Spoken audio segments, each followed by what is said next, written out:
Okay, hello everyone. My name is Matt. Thank you for coming to this session. So, I've come a long way to be here today. I've come from Melbourne, Australia. If I fall asleep halfway through, it's because my body's still adjusting to the clock. And every time I travel, I seem to accumulate stories and have adventures. So I thought before we begin today's session, I thought I would just relay one of these stories to you. So my flight came through Dubai, and the flight was slightly delayed, so it was chaos. There were Emirates staff trying to herd passengers everywhere and calling people's names, and there was no organisation at all. And there was this one Emirates staff member trying to find a passenger.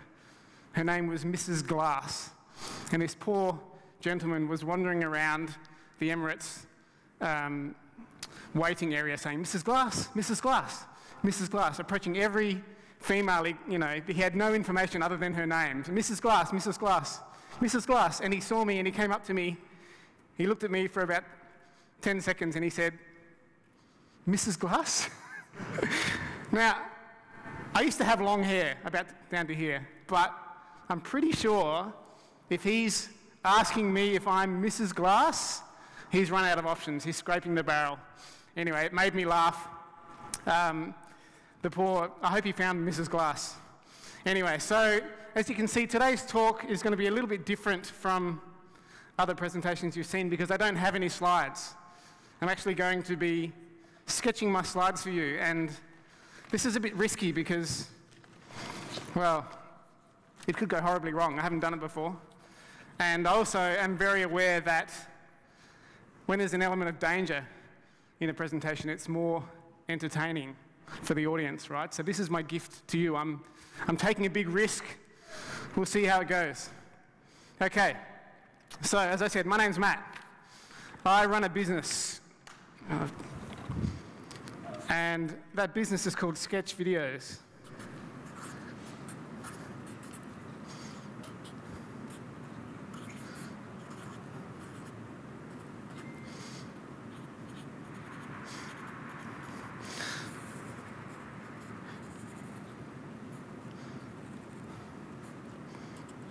At Sketch Videos, we make hand-drawn videos for clients. This pen's just running a bit out. There we go.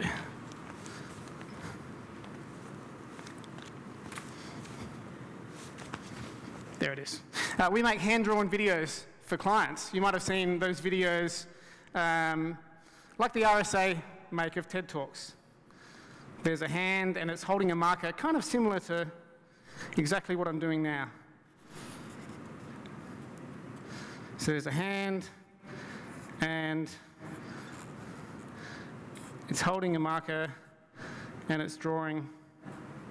And the footage is sped up, okay? So we make these videos for clients. So some of you may be thinking, well, why is this guy presenting at a UX conference? And that's a very good question. And I have a good answer. Okay. So before starting Sketch Videos, I worked on and off as a UX designer for maybe 13 years. So here's me.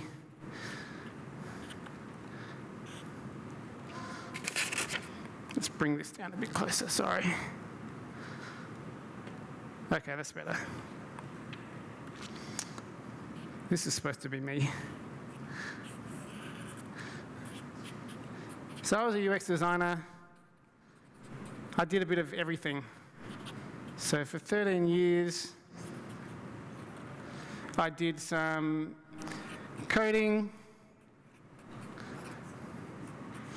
I did a lot of wireframing and prototypes. I certainly facilitated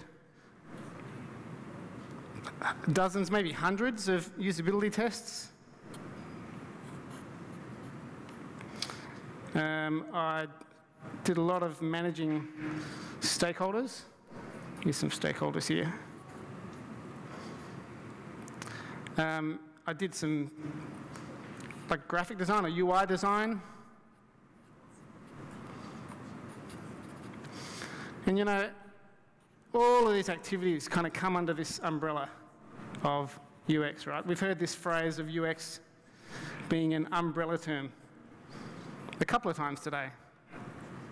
So I was very fortunate. I got to do a bunch of those activities that all kind of come under that umbrella.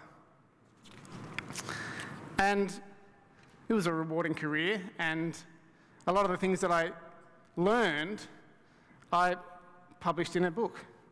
So there's this book that I co-wrote with a good friend of mine, Luke, called Get Started in UX. It's got a racing car on the cover. And we published that book through UX Mastery. Does anyone know of UX Mastery? We've got a couple of hands. So UX Mastery is this super helpful, friendly online community for UX designers. There's a ton of junior designers and people that are new to UX asking questions about careers, asking questions about specific usability problems or design problems that they're facing. And all these volunteers come in and answer the questions. And I'm really proud to have been involved in UX Mastery because so many people are asking questions and getting questions answered in that forum. So when I started Sketch Videos, what I discovered was that all of these skills that I'd learned during my time as a UX designer actually were super useful as a business owner. There was a ton of stuff that I had exposure to that was equally applicable to the world of business.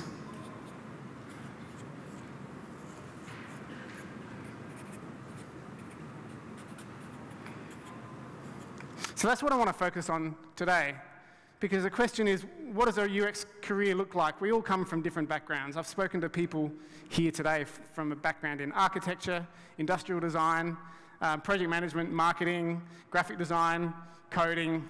So we all bring something different to the table.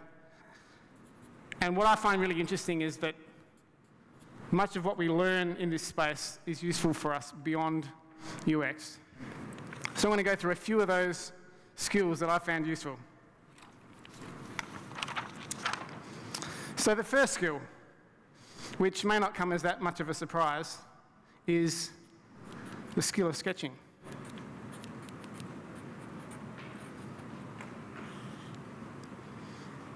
If you look on Amazon at the business bestseller books over the last 5 years or so, you will notice there are many books in there that are related to sketching.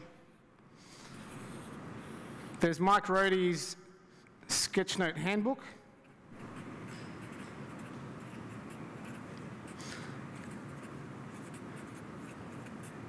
There's Sonny Brown's Doodle Revolution. There's Dan Rome's Back of the Napkin. There's a book by a friend of mine, Dave Gray, called Game Storming. All of these books are about visual thinking, sketching, doodling, creativity.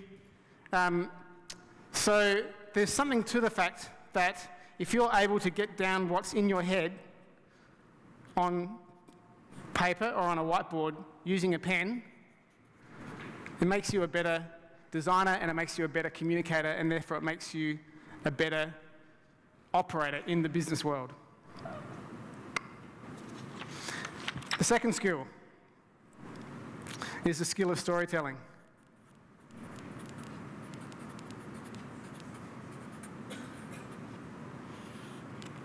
We've heard a couple of times today already that as humans, stories are the way that we relate to information. We're not computers. We don't really respond to data or charts.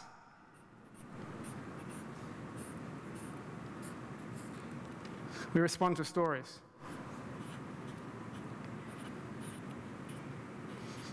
Here's some bald person reading a story.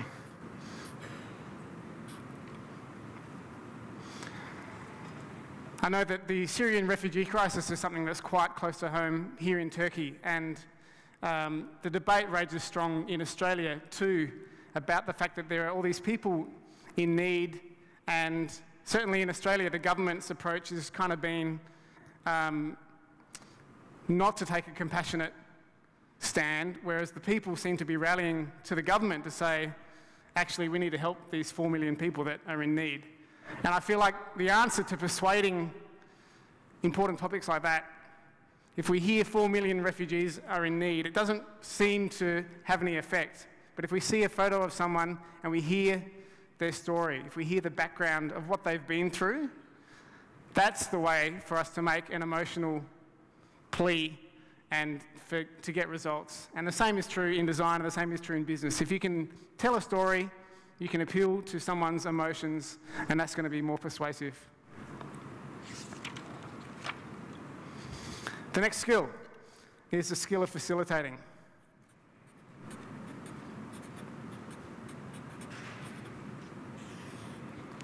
For me, facilitation is something that I'm a latecomer in discovering the value of. If any of you have ever seen a professional facilitator managing a large room, controlling the conversation, giving people the opportunity to have ideas surface, but not to get off topic, it's actually quite inspiring to watch. And in Jeff Gothelf's book, Lean UX, he argues that to be good designers, we actually need to become design facilitators, and I agree with this wholeheartedly. Everyone has an opinion about design, and in order to get people across the line, to take them on a journey and to get buy-in so that our designs are signed off, we need to facilitate everyone's input on shaping those designs. So to become a good facilitator is to become a good designer.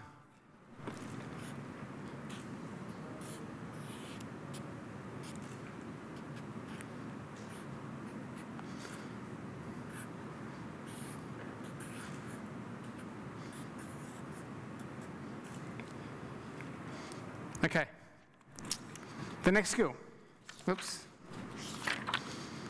is the skill of presenting.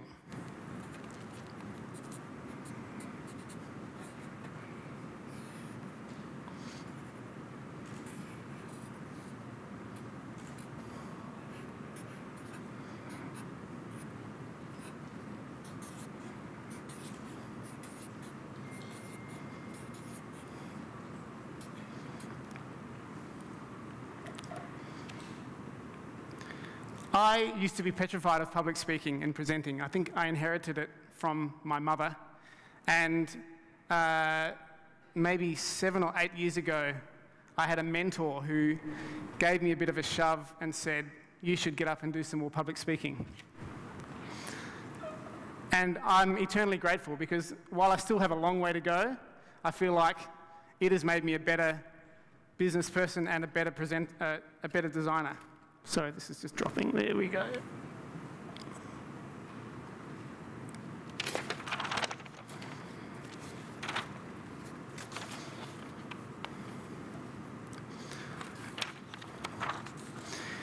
So back in 2011, I had the opportunity to stand up in front of 3,000 people at a Microsoft event, and I was beyond nervous. But I feel like once I ticked that box, anything was possible, and now a presentation doesn't faze me.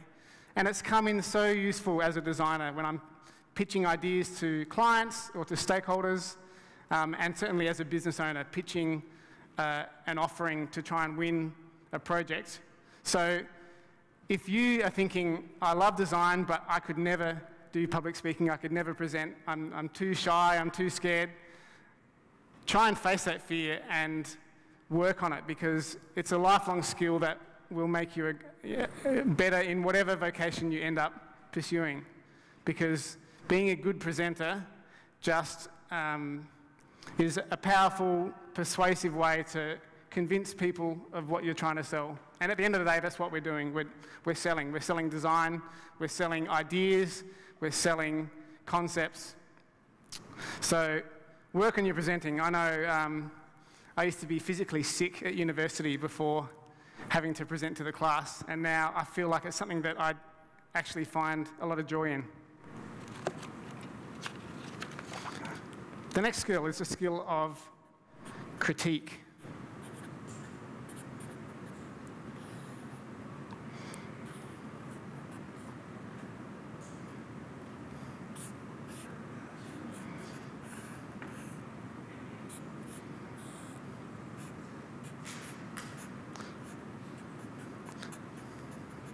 So who's been in a design feedback session where the critique has been kind of awkward? Either there's someone who is really non-diplomatic in the way that they deliver their feedback, or perhaps there's stuff that goes unsaid because it's too awkward, and then conversations happen after the feedback session because it wasn't the right, appropriate format for that conversation to happen. So if you can get good at critiquing, if you can find ways to establish boundaries, if you can educate the people in your room who are involved in that critique about what's the format look like, what are the boundaries, then you're going to avoid having conversations about, I didn't like the green button, or it doesn't pop enough. You know, this is a kind of feedback that being a good critiquer and establishing good boundaries can help to avoid.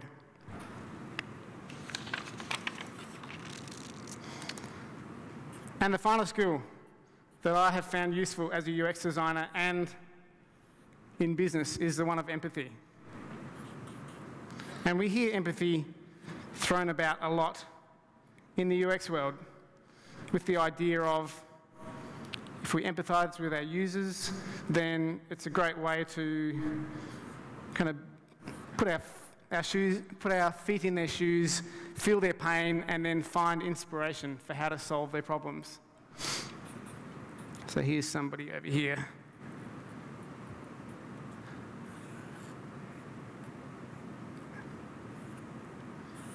Empathising. Actually, they look a little bit angry. There we go.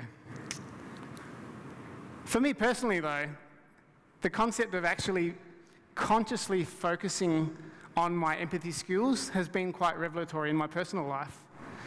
For instance, I'd always had a difficult relationship with my brother. We never got along as kids. We always fought. We've never been close. And recently, I was faced with a conversation with him that was quite difficult, and I turned to my UX toolkit and thought about techniques of using empathy, of mirroring someone's emotions and mirroring their comments, validating what they're saying, and then empathising based on that. And it kind of felt like a Jedi mind trick. I really felt like I was at work, even though I was at my parents' house having a heated argument with my brother. I was using my UX toolkit to manage him, and it kind of worked. Like, we had a much more constructive communication because of this empathy than otherwise it would just have been a shouting match and gone nowhere. So I found that really useful. Also in parenting, I have 2 daughters, and I feel like remembering that empathy can be such a powerful communication tool has made me a better parent as well. So there you go. There are 6 skills that I've learned as a UX designer that I've found very useful in business and in life in general. Just to recap, those skills were sketching,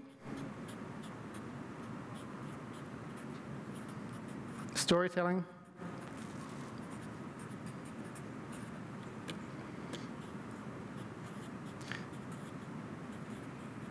facilitating,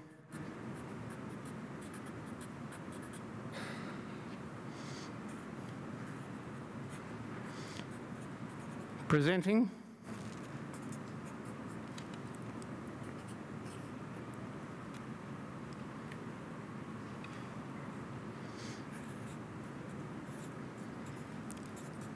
critiquing,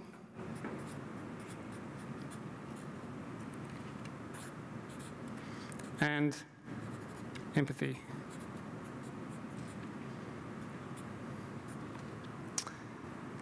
I hope that you find this useful. We recognise that these are not skills that we can take a 2-week course in and improve on and then be a better person. These are things that we work on kind of throughout our whole life. Lifelong skills that we can continue to improve on and always get better at So have a think about these skills and how they relate to your career, and perhaps they can help you improve. So for those of you who would like to keep in touch, on Twitter I'm Matty McGee, and we do have a bunch of giveaways. I have some pretty cool Techniques Bank cards here. So these are a collection of cards with UX techniques on them. There's some nice pictures on the front and descriptions of each technique on the back.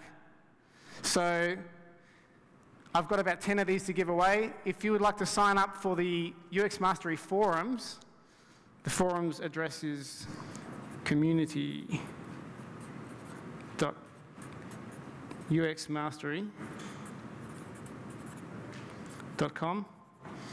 If you sign up for the forums there, come up to me and show me your username handle on your phone. You can have one of these highly coveted Techniques Bank cards. I say that because these were given out at the UX Australia conference, and every attendee received one copy of the same card, and they had to swap with other attendees to collect the whole set. And not many people got the whole set, so they're in high demand.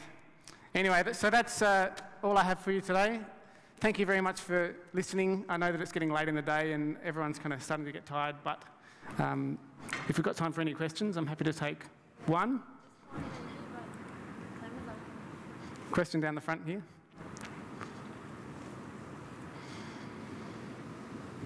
First of all, I think about your book. When I first started my career, I read your book, and it was really helpful when I have to define my goals. But my question is about the critique, how to manage the critique, because people get lots of time people get out of the context. Yeah, you have to show this design and this UX, and they tell, oh, I don't like this, and it's completely irrelevant, or even it's not a design, just a placeholder. But how you can manage the people getting the right critique? Thank you for the compliment about the book. I think the question was, how do we keep people on track during the critique? Is that correct? How do they stop them from going off on track? I think, in my experience, a good way to do that, if people are going off on track and pulling in random inspiration late in the process, that says to me that you haven't involved them early enough up front. So maybe the solution there is to get their input and to facilitate their input earlier in the process so that they feel like they've contributed something, because often it's getting people contributing is as important as the design being quality themselves. And so if they feel like they've been a part of the journey, they feel like they've submitted, they have some ownership. And once they have ownership, then they're less likely to kind of resist and to push back on it afterwards. So I think the answer is do more work up front in getting them involved, whether that means having them as a usability testing participant, whether it means doing some kind of co-design activity where everybody has a marker and a piece of paper and sketches their ideas, and then you kind of group them all together and as a team vote on the best ones. They're the kinds of activities that will stop that nonsense later on in the piece. Yeah, great question. Thank you very much. So we've got some giveaways. I forgot to mention too, there's also, if you don't want one of those activities cards, I do have a children's book that I wrote and illustrated a few years ago. And I have a few copies, so if you're a parent of a 5 or 6 year old, you can choose one of them as a prize instead if you like. Thank you very much.